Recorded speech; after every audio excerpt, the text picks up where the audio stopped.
नमस्कार दोस्तों, कैसे हैं आप सभी लोग।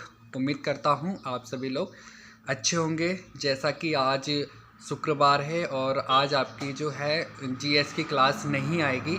आज आपकी उत्तराखंड की क्लास आएगी और कल भी आपकी उत्तराखंड की क्लास आएगी। तो ज़्यादा समय बर्बाद ना करते हुए हमें आज उत्तराखंड पढ़ना है। तो आप लोग अपनी नोटबुक निकाल लीजिए और पेन भी साथ में निकाल लीजिए। आज आपको जो भी मैं करवाऊँगा उसको सभी को आपको नोट करना है, क्योंकि मैं आज नोट से पढ़ा रहा हूँ, परीक्षा वाणी से नहीं पढ़ा रहा हूँ। काफ़ी जगह से पढ़ के मैंने नोट जो है कलेक्ट किए हैं और उन्हीं नोट से मैं आपको पढ़ाऊँगा और वही नोट्स आपको जो है नोट करने हैं।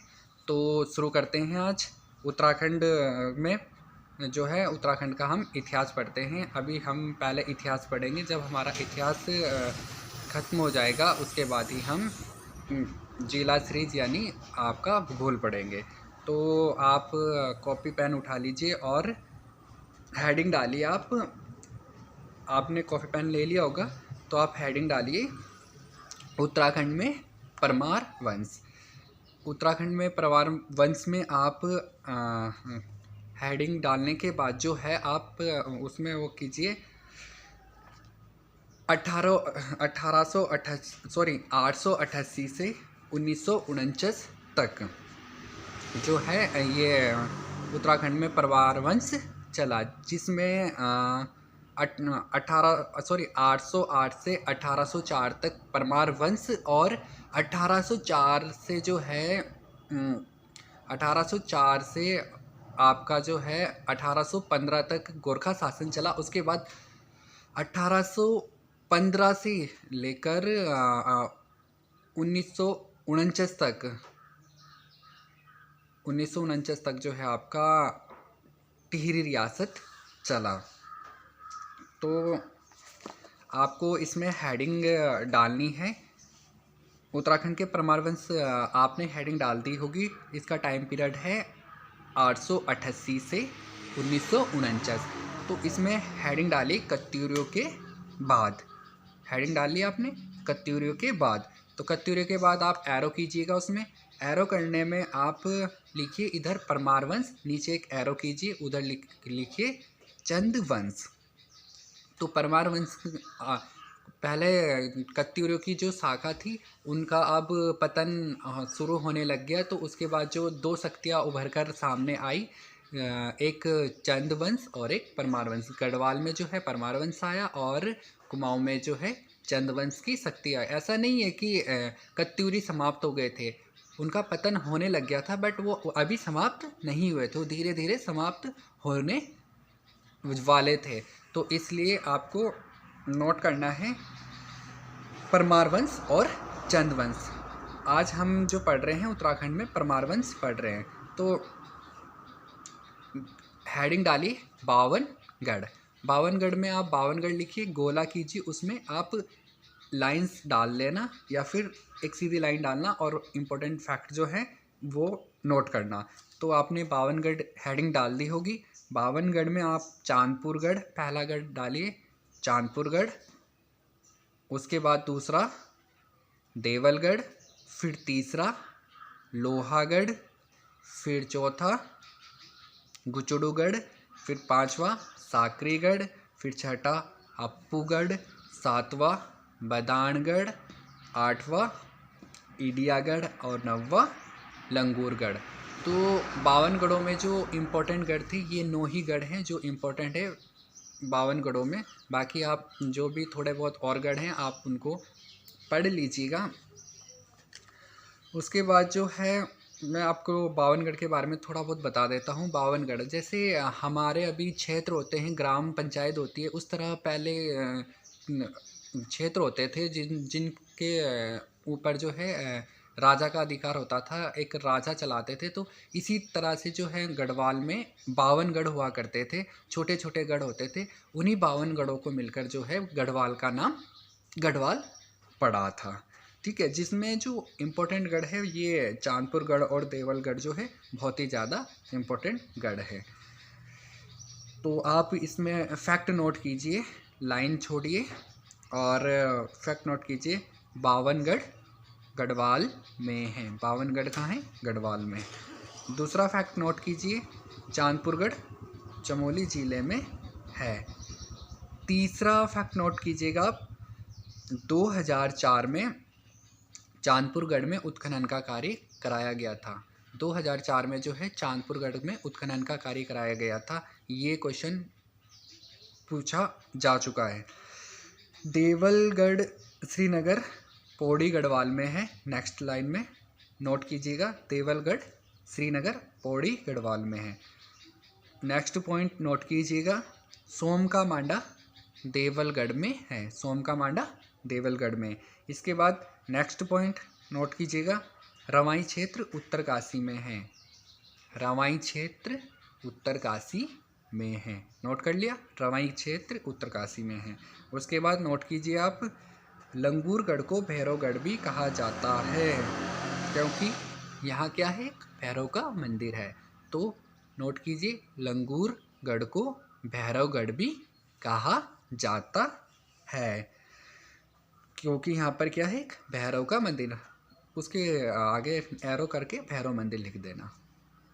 गोरापीठ व सत्यनाथ गद्दी स्थल देवलगढ़ श्रीनगर में है।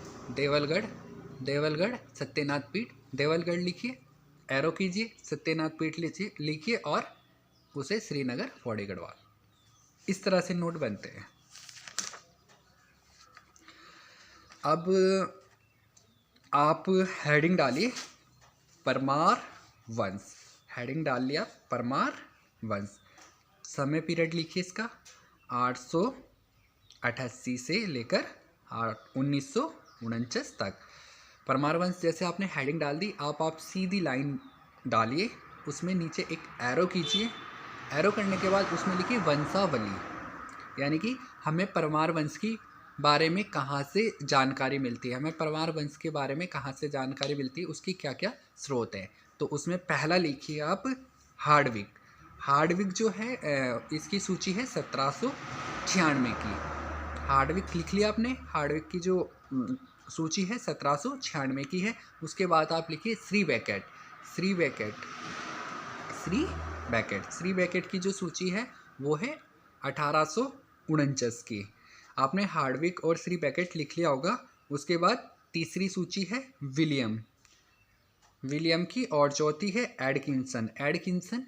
एडकिंसन की जो सूची है उसको अल्मोड़ा की सूची भी कहा जाता है। तो लिखिए एडकिंसन और एरो करके नीचे लिखिए उसमें अल्मोड़ा सूची। इसी तरह आपको नोट्स बनाने हैं। फिर चौथा जो हमारा पांचवा जो हमारा स्रोत है वो है सुदर्शन साहा लिखिए, सुदर्शन साहा एरो कीजिए, सुदर्शन साहा, और उसके नीचे एरो करके रचना सभासार। सुदर्शन साहा की जो रचना है वो है सभासार, और सभासार से भी हमें परमार वंश की जानकारी का पता लगता है, यानी हमें परमार वंश की जानकारी मिलती है सभासार से। नेक्स्ट उसी में ही एरो कीजिए और मोला राम, और आप सभासार में टाइम पीरियड की, सभासार की जो रचना है वो आपकी जो हुई थी वो हुई 1828 में। और एक और एरो कीजिएगा, उसमें एरो करने में परशुराम व विश्वनाथ मंदिर। हमें जो परमार वंश की जानकारी मिलती है वो परशुराम विश्वनाथ मंदिर से भी मिलती है, जो कि उत्तरकाशी में है। यहाँ पर जो है सुदर्शन साहा से लेकर प्रदीप साहा तक के राजाओं की जानकारी मिलती है, यानी कि सुदर्शन साहा से लेकर प्रदीप साहा राजा तक का वर्णन जो है परशुराम व विश्वनाथ मंदिर उत्तरकाशी में किया गया है। अब आप इसमें लाइन छोड़िए, फैक्ट नोट कीजिएगा। फैक्ट है परमार वंश के 55वें राजा। परमार वंश के 55वें राजा नोट कीजिएगा, एरो कीजिए सुदर्शन साहा। परमार वंश के 55वें राजा सुदर्शन साहा। फिर नोट कीजिएगा इसमें ही एडकिंसन की सूची को अल्मोड़ा सूची भी कहा जाता है। ये आपको ने एरो में पहले लिखा है, बट इसको फैक्ट में लिखिए, अल्मोड़ा एटकिंसन की सूची को अल्मोड़ा सूची भी कहा जाता है। इसके बाद नेक्स्ट फैक्ट नोट कीजिएगा, सबसे ज़्यादा परमाणविक सूची जो है श्री बेकेट की सूची है। श्री बेकेट की सूची को ही सबसे ज़्यादा परमाणविक सूची माना जाता है। परमार वंश की जो सबसे परमाणविक सूची है वो है श्री बेकेट की सूची। इसके बाद आप 2 लाइन छोड़िएगा, 2 लाइन छोड़ने के बाद आप हेडिंग डालिए परमार वंश में कुल राजा। 2 लाइन छोड़ दिया आपने, उसके बाद हेडिंग डाल ली परमार वंश में कुल राजा। परमार वंश में बहुत से इतिहासकारों ने 60 राजा बताए हैं और बहुत से इतिहासकारों ने 59 राजा बताए। अगर मेदिनी शाह को हटा दिया जाए तो हो जाते हैं 59 राजा, और अगर मेदिनी शाह को जोड़ दिया जाए तो हो जाते हैं 60 राजा। अब मेदिनी शाह कोई इतिहासकार बोलते हैं कि वो 1-2 साल उसने शासन किया, बट कोई बोलते हैं कि नहीं किया। इसका मतलब इस तरह से अभी पूरी तरह से ये सिद्ध नहीं हो चुका है, लेकिन इसकी एक छोटी सी कहानी है। जो औरंगजेब और दारा सिकों के बीच में युद्ध चल रहा था, उत्तराधिकार का युद्ध, तो औरंगजेब ने दारा सिकों को मार दिया था। उनके बेटे का नाम था सुलेमान सिक्को, जो कि भागकर कुमाऊं में आया। उस समय कुमाऊं में जो है बाज बहादुर का राज था। कुमाऊं का जो राजा था चंद वंश का, वो बाज बहादुर चंद था। तो उसके जो है औरंगजेब के साथ जो है मुग़ल शासकों के साथ अच्छे संबंध थे, तो वो अपने संबंध नहीं बिगाड़ना चाहता था, इसलिए उसने बड़ी ही चालाकी से वो सुलेमान सिकों को गढ़वाल की ओर रवाना कर दिया। उस समय गढ़वाल में पृथ्वी शाह गढ़वाल के शासक हुआ करते थे, जिनके बेटे का नाम मेदिनी शाह था। तो सुलेमान सिकों को जो है संरक्षण पृथ्वी शाह ने दिया, लेकिन जो इनके बेटे मेदिनी शाह थे, इन्होंने मुग़ल उसमें जाकर अपने राजदूतों को भेजकर बता दिया कि आपका जो अपराधी है, जो सुलेमान सिको है, वो हमारे यहाँ पर आया है, तो आप इसे ले जाइए।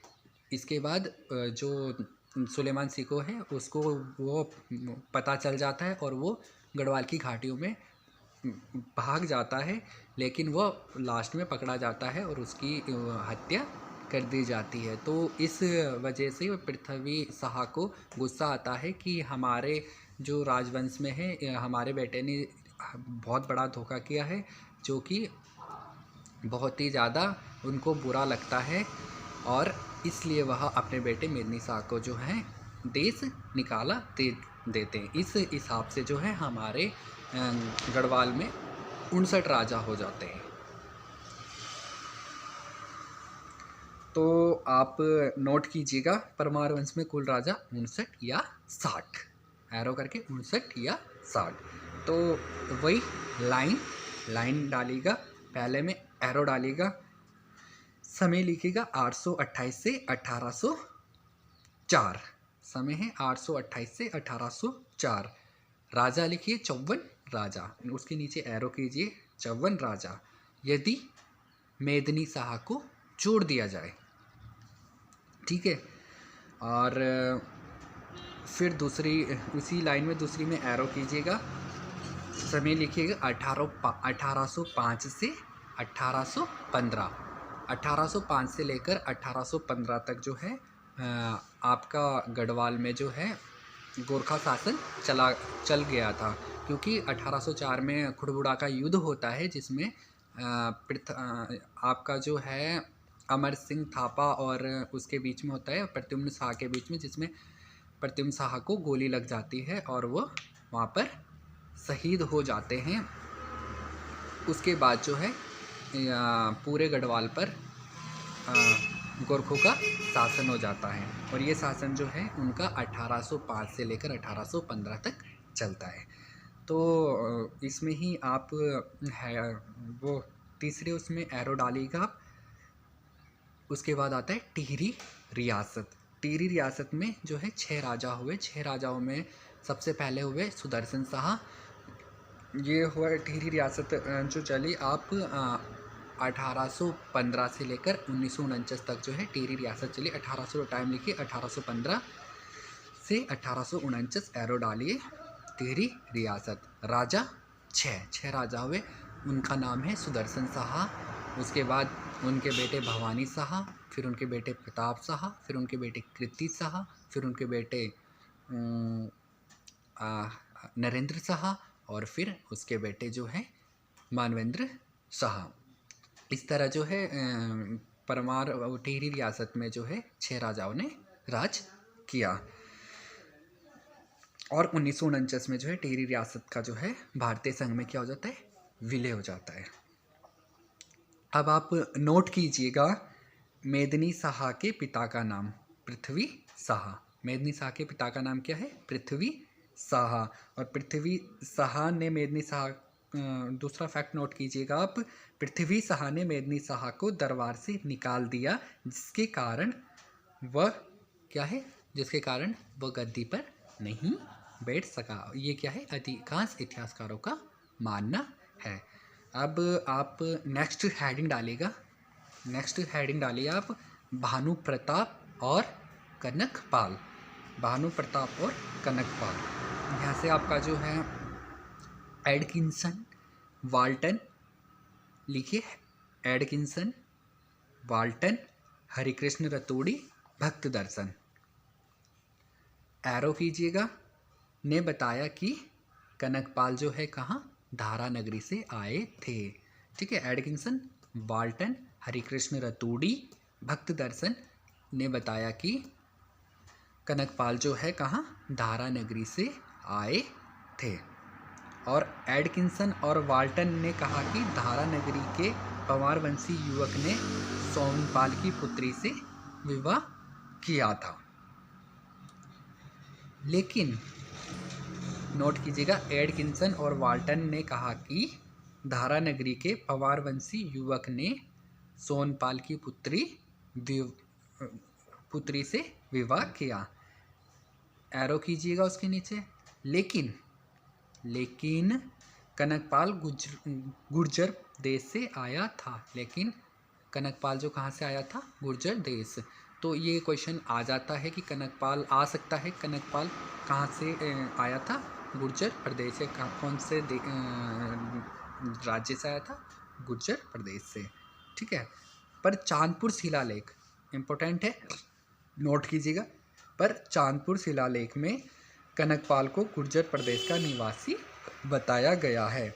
इससे मतलब क्वेश्चन पूछा जा सकता है कि कौन सी शिलालेख में कनकपाल को जो है गुर्जर प्रदेश का निवासी बताया गया है। तो इसका उत्तर होगा चांदपुर शिलालेख। या चांदपुर शिलालेख में कनकपाल को किस प्रदेश का निवासी बताया गया है। क्वेश्चन किसी भी तरह से बन सकता है, यानी हमारा जो फैक्ट है वो अगर क्लियर होगा, कंसेप्ट क्लियर होगा, तो हमें क्वेश्चन कैसे भी आए हम उसका जवाब दे सकते हैं। तो चांदपुर शिलालेख में कनकपाल को गुर्जर प्रदेश का निवासी बताया गया है। गुर्जर प्रदेश जो है आधुनिक खोजों के अनुसार इसको क्या बोला है, गुर्जर प्रदेश। और इसमें एक फैक्ट और नोट कीजिएगा, कनकपाल ने पंवार वंश की स्थापना की थी। यानी पूछा जाता है कि पंवार वंश की स्थापना किसने की थी, तो वह की थी कनकपाल ने। ठीक है, कनकपाल, इसमें थोड़ा मैं आपको हल्की सी स्टोरी बता देता हूँ। कनकपाल जो है रात को सपना आता है आपका जो है भानु प्रताप को सपना आता है रात को कि कोई हरिद्वार में आया है राजा। कोई माता सपने में बोलती है तो उस राजा से जो है आप अपनी पुत्रियों का विवाह करवा दीजिए और वही यहाँ पर गढ़वाल पर राज करेगा। तो वो दूसरे दिन हरिद्वार चला जाता है और कनकपाल को क्या बोलता है कि हम देवी माता मेरे सपने में आई थी और जो है देवी माता मेरे सपने में आई थी और उन्होंने बताया है कि यहाँ पर ऐसे ऐसे यानी कि गुर्जर प्रदेश से कोई राजा आया है और उसके साथ यहाँ पर अपनी बेटी की शादी करा दीजिए और जिससे कि तुम्हारे ज़िले में क्या बोलते हैं आपके राज्य में, उत्तराखंड राज्य में जो है बहुत ही ज़्यादा प्रभाव होगा उस राजा का। इसलिए वो अपनी बेटी जो है सुचित्र वीणा से कनकपाल की शादी करवा देता है। इनकी दो पुत्रियां होती है, सुचित्रवीणा और चित्रवीणा। तो आज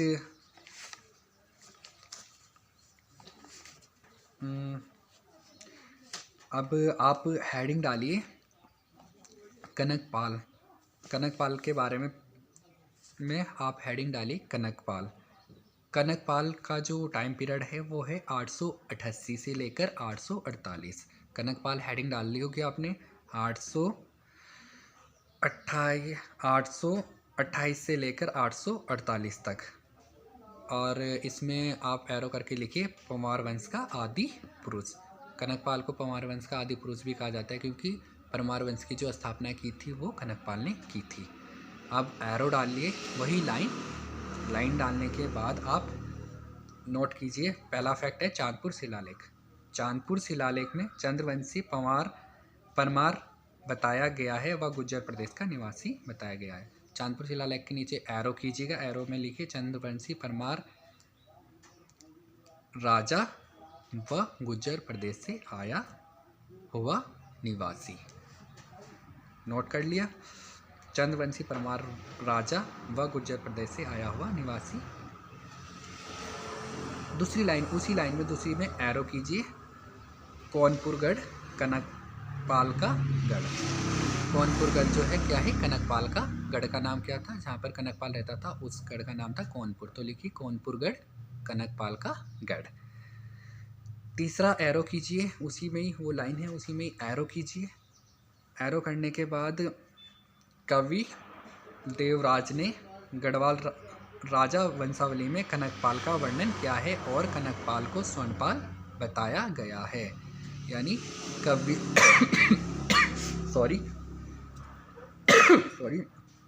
कवि देवराज ने, नोट कीजिए, कवि देवराज ने गढ़वाल राजा वंशावली में कनकपाल का वर्णन किया है और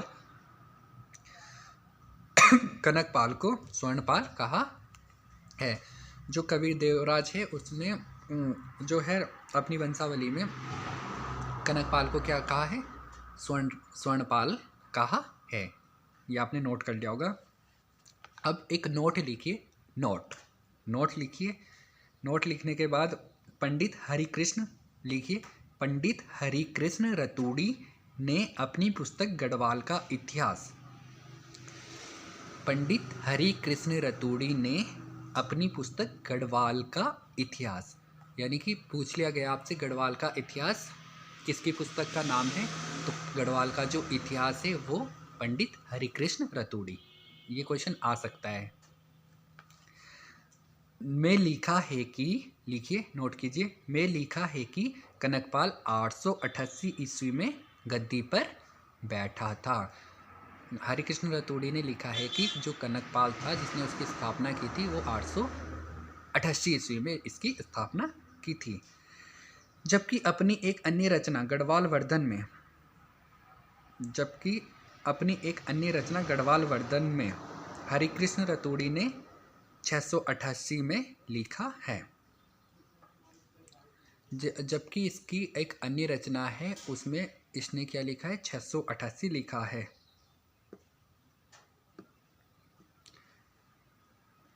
अब नोट कीजिएगा भक्त